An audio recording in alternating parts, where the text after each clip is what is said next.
Hello friends, I decided to record a new lecture on the book of Judges, given that Cohen treats the books of Joshua and Judges in one lecture. So let's try a separate lecture in the book of Judges, which I think is actually quite an important book since it serves as a transition into the monarchic period. It sets the stage for what will happen later. Strictly speaking, it is a Deuteronomistic interpretation of Israel's history, right? Remember the logic of the Deuteronomistic history, which is when people do evil things, when people engage in naughty behavior, they are punished. When the Israelites engage in praiseworthy behavior, then they are blessed. It's actually a very simple way of looking at things, but that's how it was organized. To a certain extent, also, the book of Judges is a more realistic view of history than Joshua is, right? We have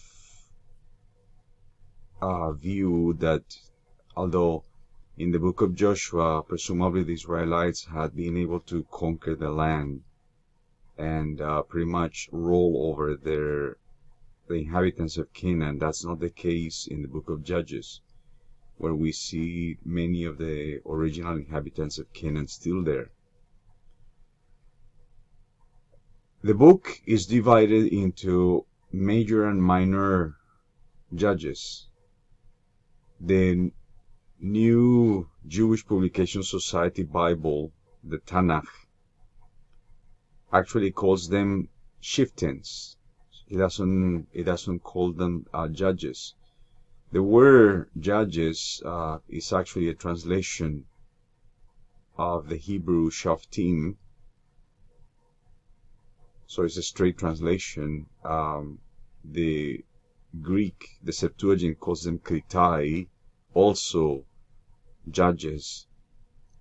Although, of course, the word doesn't mean that they are limited to a judicial role, but that they somehow exercise not only a juridical or judicial role, but also ruling or a guiding role in the stories found in this book.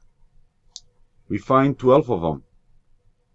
Largely, the book focuses on 6 major ones, and this is my list.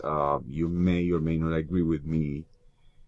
I think that the major ones may be Ehud, Barak, and Deborah, or Deborah and Barak, seen kind of together. Then there is Gideon, there is Jephthah, and then there is Samson. And 6 minor ones who are merely named and whose exploits are not really developed. We have Othniel, Shamgar, Tola, Jair, Ibzan, Elon, Abdon, and there is Abimelech.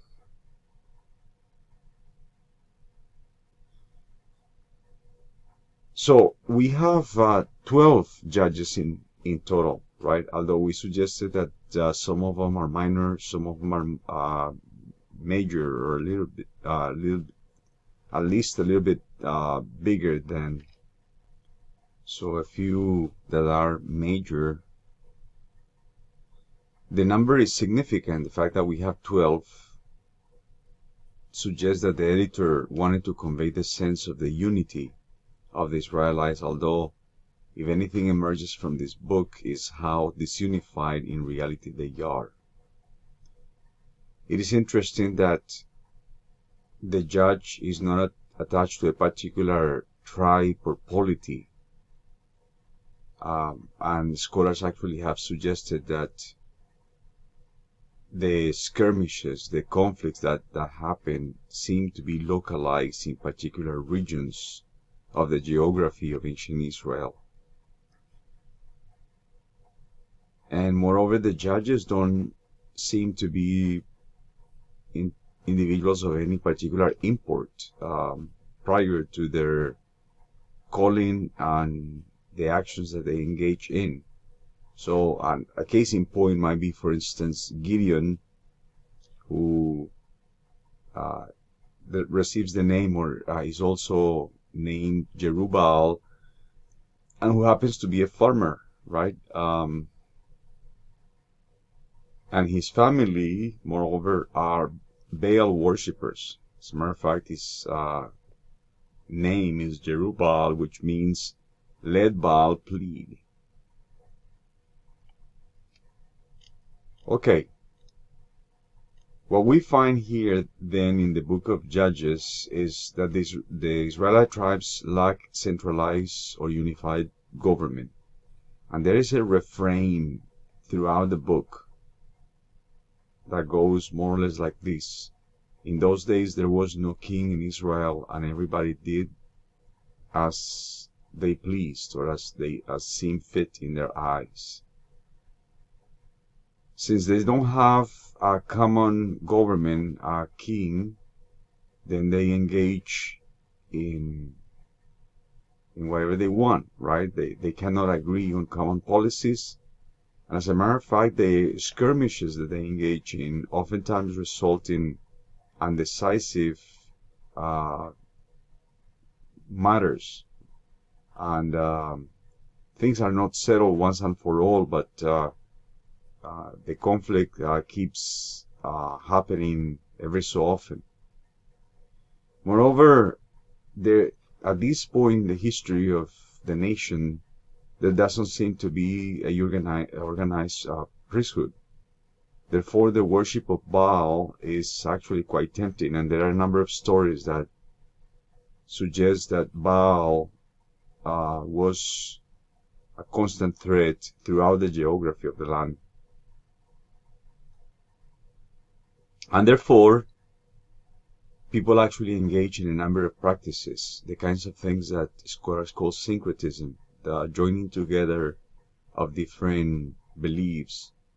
And indeed, according to the book of Judges, it is that very thing that is the reason for the Israelites' inability to conquer the entire land, is that they keep going back to the worship of other entities apart from Yahweh, and that to their demise. This, in turn, allows the editor to provide a structure to the book. The structure runs something like this. The Israelites, or a certain group, is facing a threat, is facing hardship, is facing the menace of one of their neighbors. Then they cry to Yahweh. Yahweh raises a judge or a chieftain. There is deliverance through this chieftain. Then, while the chieftain lives, there is prosperity, there is peace, or at least they are not menaced anymore. Then the judge dies, and then the people revert back to what they were doing or what was happening before the judge, and then the cycle repeats. And this seems to be then what happens in the book. The tales around revolve around one single individual, although they appear random. There seems to be a theme. In the first part of the book, the author emphasizes the cyclic fall from and return to divine favor, while in the second part of the book, instead of having a cycle, things really unravel and fall really rapidly. we in fact finished the book in a terrible cycle of violence.